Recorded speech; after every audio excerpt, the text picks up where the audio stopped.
Extra.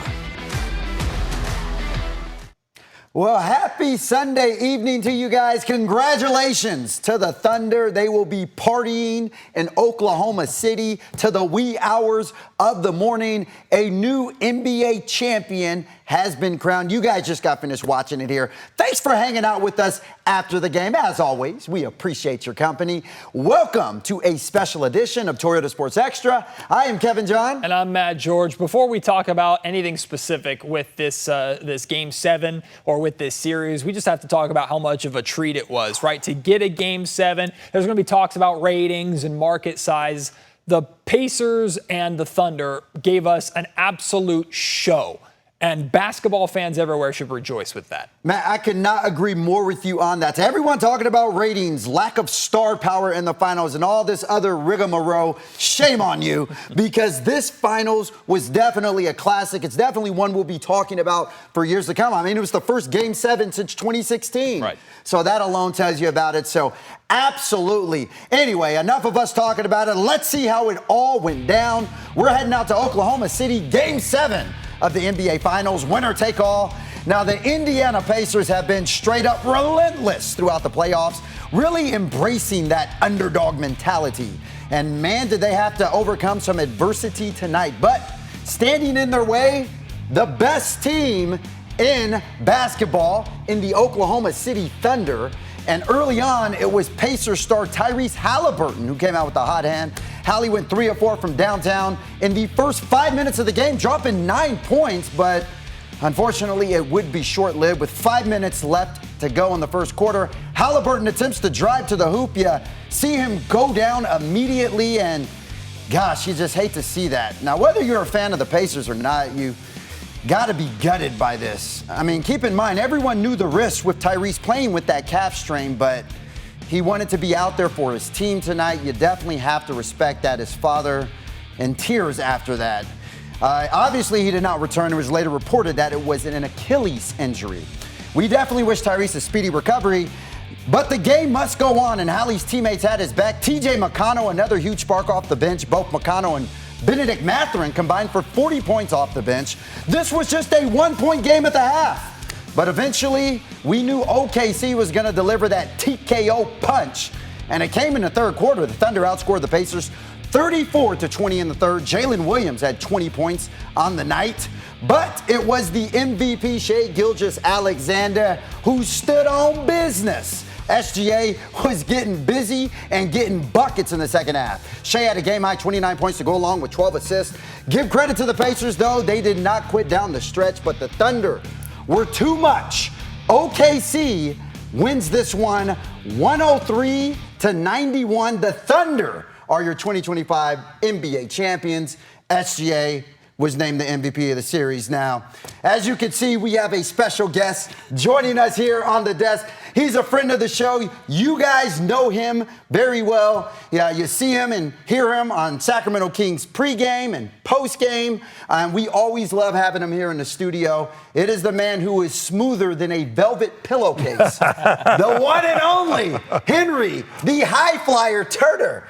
Thanks for joining us, man. Hey, appreciate it, fellas. Appreciate it. You know what? Hell of a series. Hell of a series. Ooh. You know, I heard you talk about, no star power, but I'll tell you what, it has to be the changing of the guards. It's the first time. No LeBron James, no Steph Curry, no Kawhi Leonard, all the old stars. But, hey, you saw new ones step up, man, and the NBA is in good hands. And the Oklahoma City Thunder coming into this season were a team that was expected to make a jump and be amongst the best, right?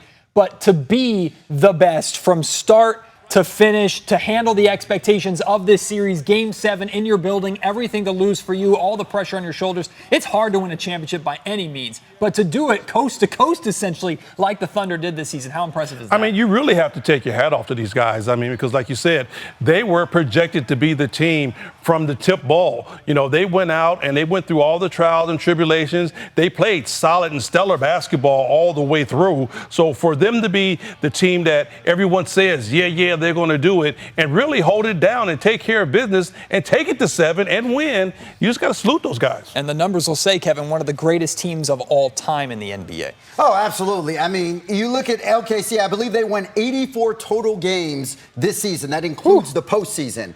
There's only a few other teams that have done that, including Michael Jordan's Chicago Bulls. So there's, I believe, 3 other teams that have ever been able to accumulate the season that OKC has done this year. And, you know, you could talk about them offensively. You could talk about what Shai brings, what Jalen Williams brings, but defensively as well, they put the clamps down. They're the #1 defense in the league this year. The second youngest team to actually make the NBA Finals and to win it. So I think that they're building a dynasty, if you want to say that word, over in Oklahoma City. Well, I'm not going to give it dynasty yet. But they have a very good basketball team. They have a very good nucleus. And, you know, like you said, they're the second youngest team to ever be able to pull this feat off. So you got a bunch of young guys that really, some of them haven't even hit their prime yet, and they got a championship under their belt. But the thing about it is that they do have a very good team. And the cool thing about it is that they love to play for one another. Yes. They are all on the same string. All right, Henry, we got to talk about it, though. Someone that we know very well. He started his career here in Sacramento. Tyrese Haliburton has arguably been the best story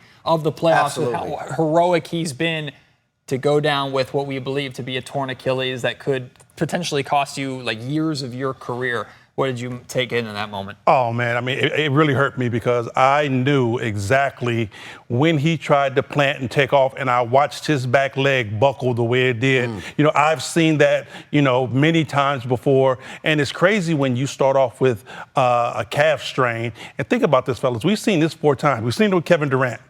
We watched it with Rudy Gay. We've seen it with DeMarcus Cousins. And we've seen it with Tyrese Haliburton, how when you have that that calf strain or, you know, injured calf, it goes down to the Achilles. All of that is attached together. And, you know, and Tyrese knew that it was going to be a chance that something, you know, more devastating could happen. But I'll tell you what, if I'm in Tyrese's shoes, I'm in Game 7 of the NBA Finals, you got to take me out on the stretcher also. I get it. I'm glad you said that, Henry, because as someone who is a former player, former NBA player and whatnot, it's rare, first of all, to make the NBA Finals. Right. It is extremely rare to make Game 7 of the NBA Finals. So when you look at just how rare, like, you don't even know if this opportunity is ever going to come around again throughout your career. Yeah. So at any point, as a former player, I'm curious, do you fault Tyrese for going out there knowing the risks that were associated with that? No, he did exactly what he was supposed to do, like you said. These are games that you dream of as a kid. So I don't fault Tyrese Haliburton at all. You know, if you're going to go out, you go out on that basketball floor. And can you imagine? I mean, think about it is that he had to be out there. He's the head of the snake. So are you going to sit down and watch your team go to war without you? I think that would have hurt him more than tearing his Achilles. Henry, one thing I want to clarify, though, and make sure here is, even though we talk about all this stuff with the Indiana Pacers, like, there's no way that this adds any kind of asterisk to the championship for OKC, right? Yes, Tyrese was not there at the end, but OKC deserved to win this. No, I mean, it's part of basketball. Injuries are a part.